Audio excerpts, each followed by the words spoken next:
A very good evening to all our viewers. Welcome to Monday's edition of the Evening Review. My name is Steven Jabela, your host. Let's have a look at some of the headlines in Tuesday's Namibian Sun.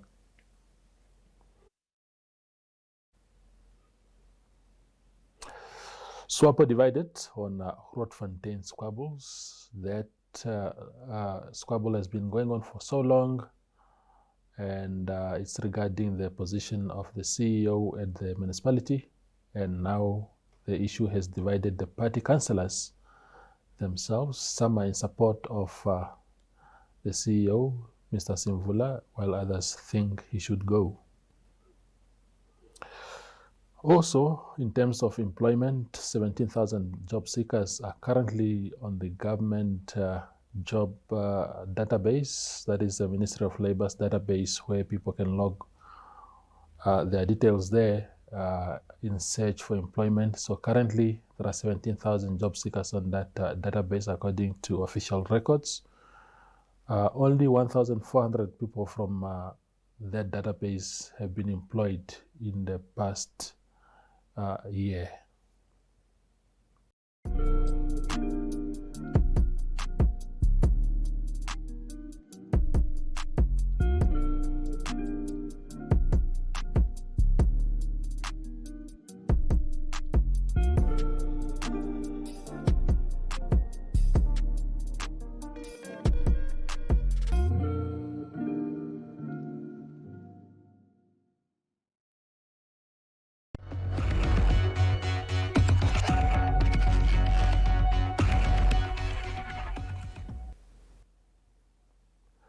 Tonight on the show, we are joined by Honorable Elma Dienda. She is a member of parliament for the Popular Democratic Movement. She's in fact the deputy chief whip of the party, and she is in the papers this morning alongside others who are opposed to the current Financial Institutions Market Act, the FIMA Act, that seeks to preserve 75% of your pension should you resign or lose your job before the age of 55.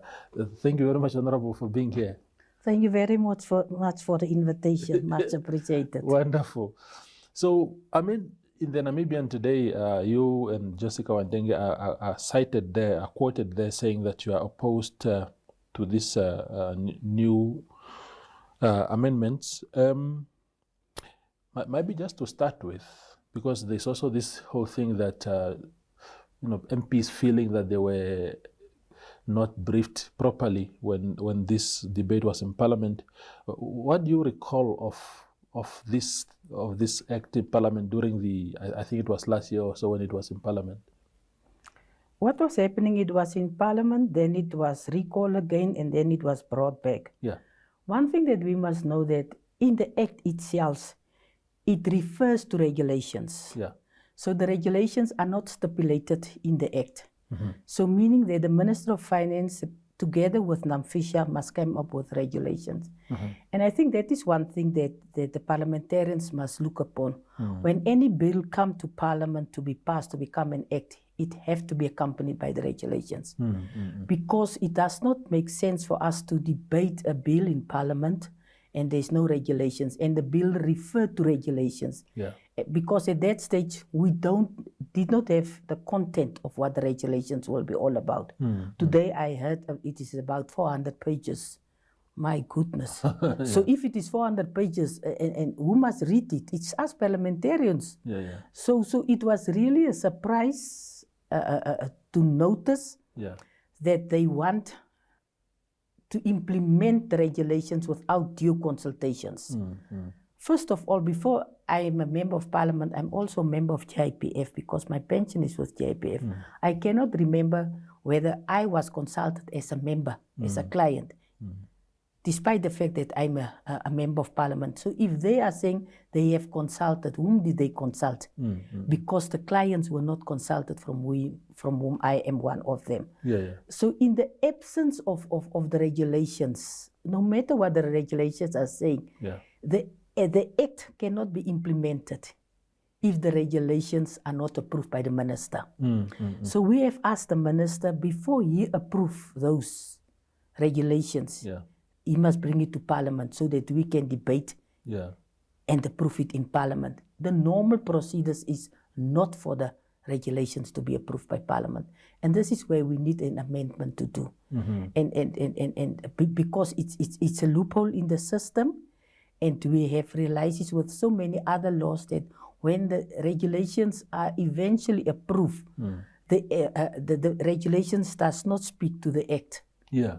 So, and that is a problem. So we need to rectify and admit something is wrong here, and that is the wrongness that we were talking about. And this is why the headlines was, we were cheated on.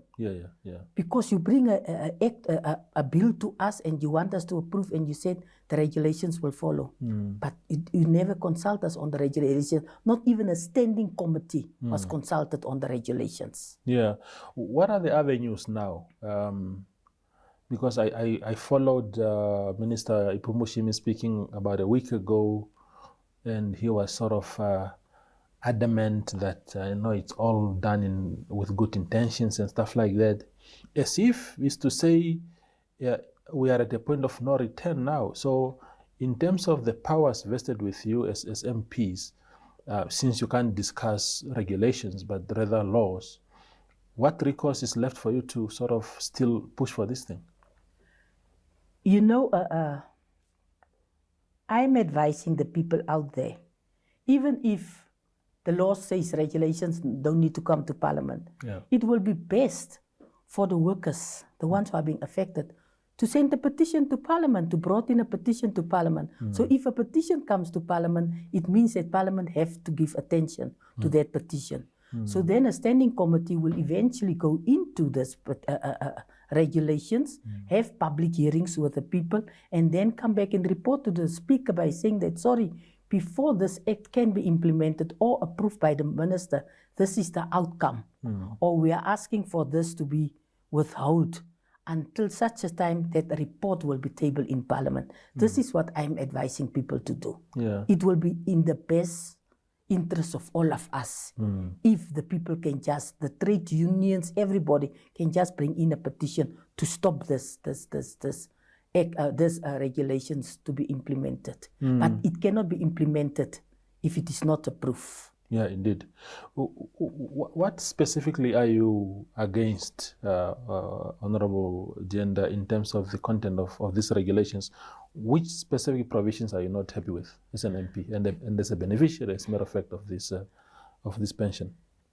Say, I went through 5 different jobs in my life. It will be unfair for people who have reached the age of 55 years old to inform the younger people that no, when you resign, say for instance, I was working for NDC for 12 years and I resigned from NDC. Now you are telling me at that age I was 34. You are telling me I cannot take my pension. My relationship with NDC stopped, so why must I keep my pension? So it will be unfair from us to expect from the young people when they resign from their jobs to keep the pension there. You have greener pastures, so you are taking your pension, do other things which you could not do because you didn't have the cash on hand. But now you're having the cash on hand and you are still young. So you can still build your pension or build towards a new pension. So why must we stop people? And sometimes what I have also discovered, when you reach the age of 60 years, most of the people did not even enjoy the pension money and they die. So you want me to just keep my money there for other people to enjoy while I can also enjoy my own money. So these things just does not, honestly, it does not make sense. How come that we want to prescribe to people what to do with their own money? And the same GIPF that is saying that it will not do us any harm, it is in our interest. When they went and invest our 600 million, in which interest was it? Why didn't they use their wisdom to say that, no, this is a bad investment that we did. Now our 600 million is gone, and they are quiet about it, but they want to come and tell us or other people what to do with their money. It is wrong of them. So I will never support it. I'm saying give people the money. And why do you want to reduce it from 1/3 to 25%? Who will benefit from it? Exactly. This money was legally withdrawn from people's salaries. Yeah. It was legally withdrawn. So you cannot come and prescribe me now how much I can withdraw or not. Maybe in the new generation after 30 years they will try this trick, but not now with us. And it's what I don't understand also, Honorable Dienda, because I mean, one of the questions that I've asked the experts, the industry experts, was to say, what is wrong with the status quo now? What crisis are we in when people can access their pension money in the manner that we do currently? What is it what problems has that brought so much that they saw the need to change that? But that is for them to answer.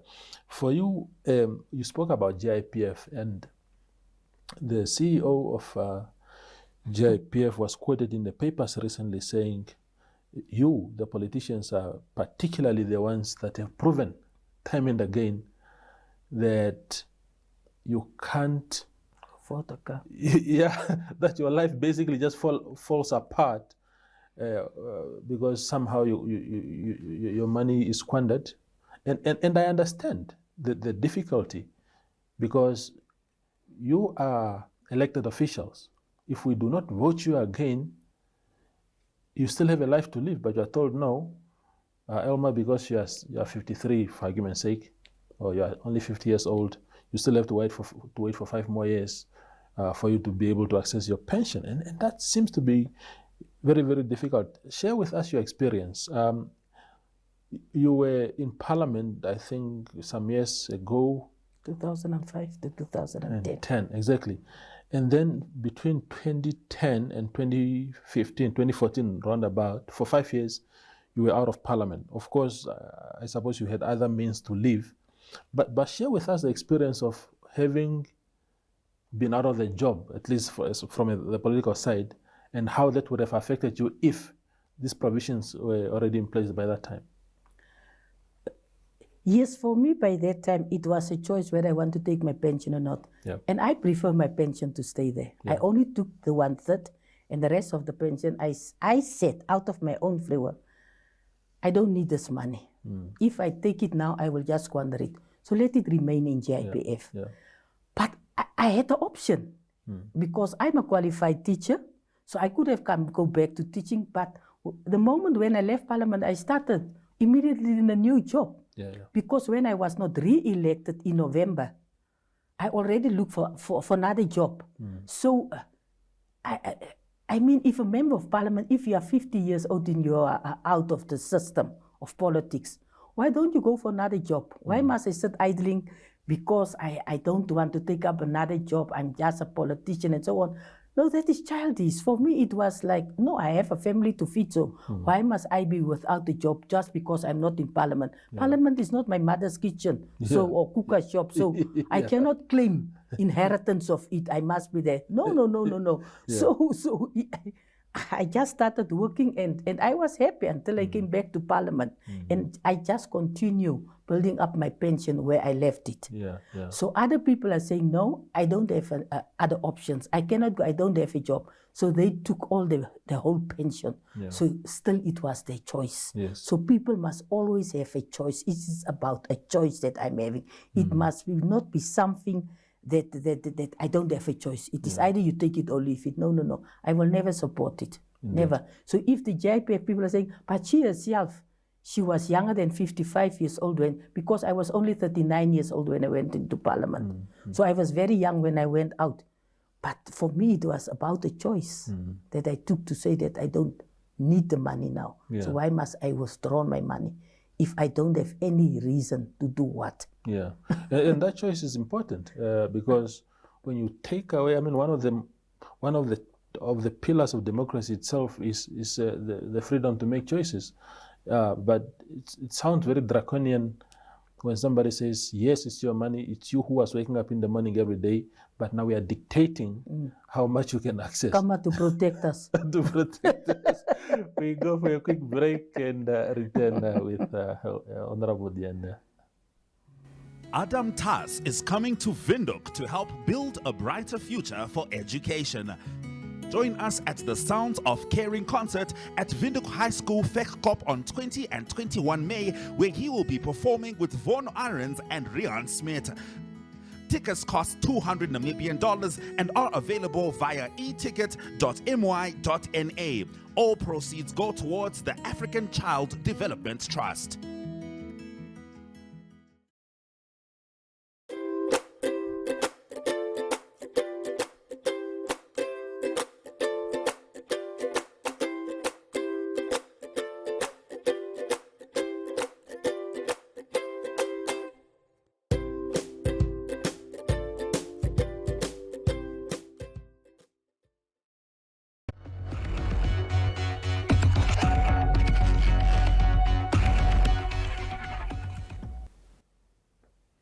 We continue our conversation with Elma Dienda.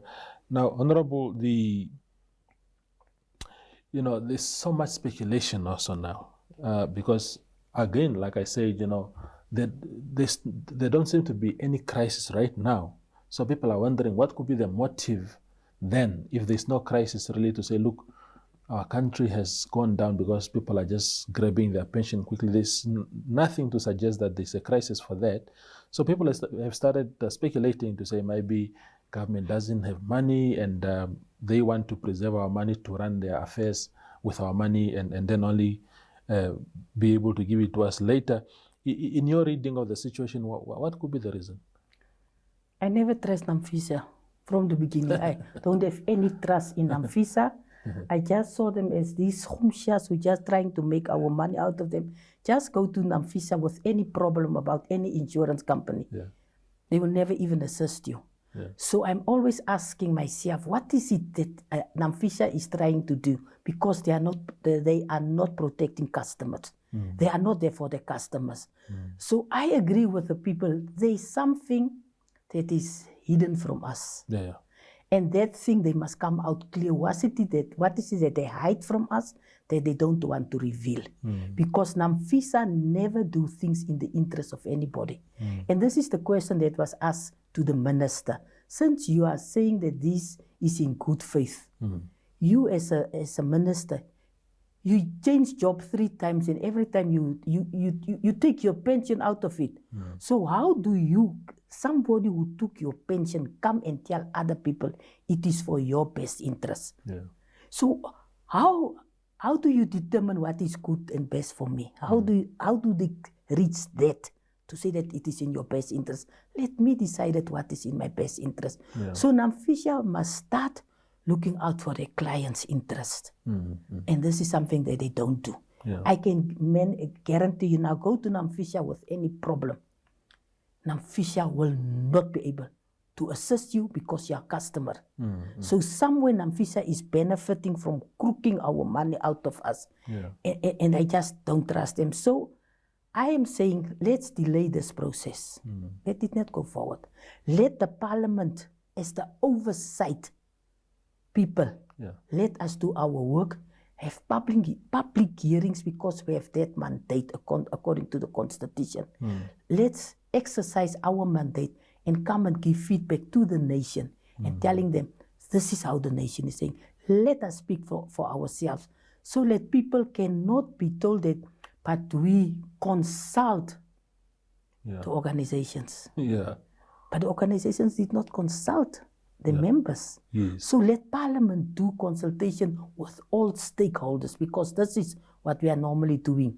We consult all stakeholders. We don't want to be told, no, you are just ordinary citizens. It is the ordinary citizens' money that we are talking about. Exactly. So for me, this process can be delayed. There's no rush in it.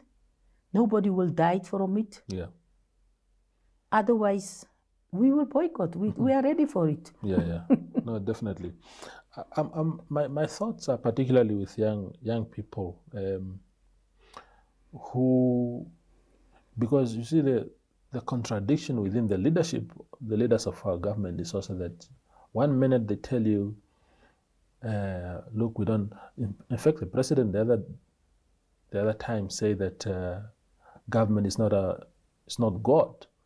That young people must also try to create employment opportunities for themselves. And there are those that are ready to do that, and they need some of those savings to really start business or invest into something that can sustain them. Who do you listen to as a young person when you have all these contradictions in both the rhetoric and the policies of government? That is what I'm also saying. When somebody says no, I want to go. I feel I've worked enough. I'm 40 years old. I want to have access to my pension because I want to start a small business. And now you are being told, no, you can't have your money. So you must continue working for government instead of making space for somebody else. So these things are really contradicting each other. And the president is good. He's right when he says that start doing things for yourself, but with which money? Yeah. The banks are asking for collateral. Where will these young people get collateral? Instead of using your pension as collateral, but you don't have access to it. So there are so many challenges and obstacles facing young people of this country. Yeah. But I also want our young people to stand up for their rights. You know, they are so tolerant. Yeah. And this is something that I cannot take, I can't stand it. I say our young people must stand up and say, enough is enough. Touch our pension and you will see. Yes, start threatening people who wants to take your money away with you. We cannot continue having business as usual in Namibia. Our economy has changed.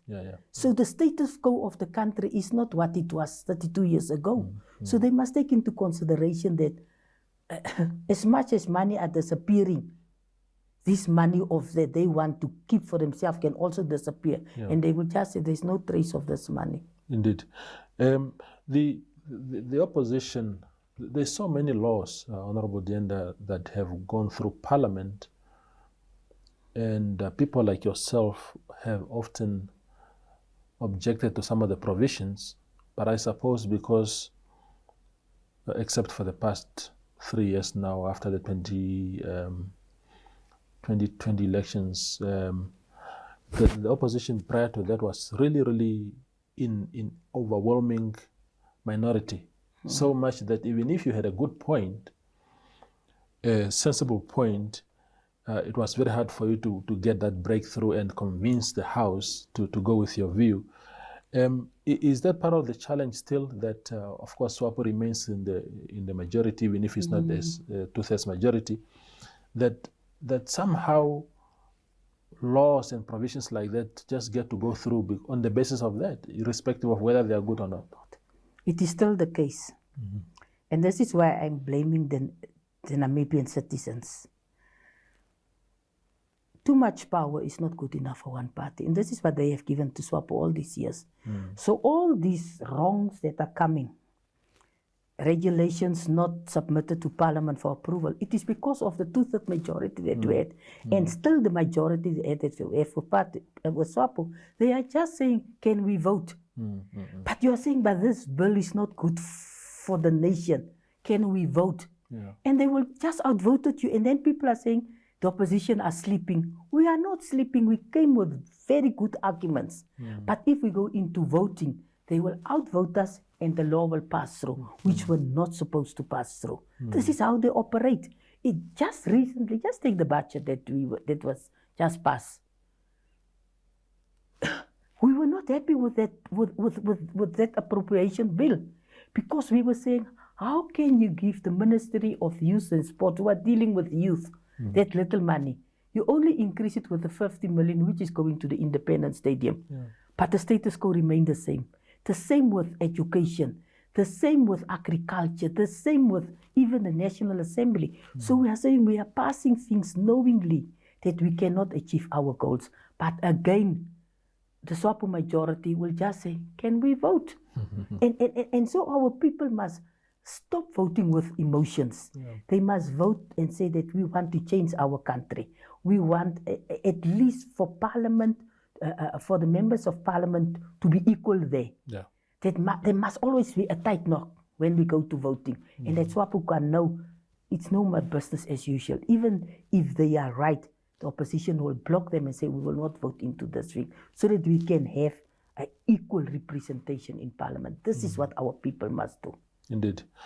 The last question then, Honorable Dienda, and this is not very much, it's not at all related to the subject at hand, is some years ago, you used to have a view that a lot of people considered controversial, but maybe you have reasons for having that kind of view. It was about the distribution of condoms in prisons. You held that view that indeed we must distribute condoms in prisons because sexual activities actually take place there whether we like it or not. Do you still hold that view, and why do you hold that view? I still hold it. Yeah. I will not change from that. Yeah. Because people are coming from prison, some came out with HIV/AIDS. How did they get it? Recently, there was a woman falling pregnant in prison. From whom? Because it cannot be the Holy Spirit. So, so we cannot say people are not actively involved in sex. They are. Whether it is inmates amongst each other, women and women, men to men, the wardens with the inmates, it is happening. So it is. I was told that I am promoting sodomy. And I said, I'm not promoting sodomy. I'm trying to protect the innocent people who went in there and came back with HIV/AIDS being affected. I'm trying to protect women not to fall pregnant. At least condoms is available. So that is just all that I'm saying. So you don't know who will end up there. So we need to protect everybody. So I'm still standing on my grounds. Condoms needs to be distributed in prison. I will not change. As a Catholic, I will not change on this one. I'm trying to protect people. Yeah, sure. Life is more important. No, indeed. Honorable, thank you very much for making time today. Thank you very much. It was a pleasure. Wonderful. Yeah, that was Elma Dienda. She is a member of parliament for PDM in the National Assembly, speaking to us about FIMA. And yeah, thank you for watching and good night.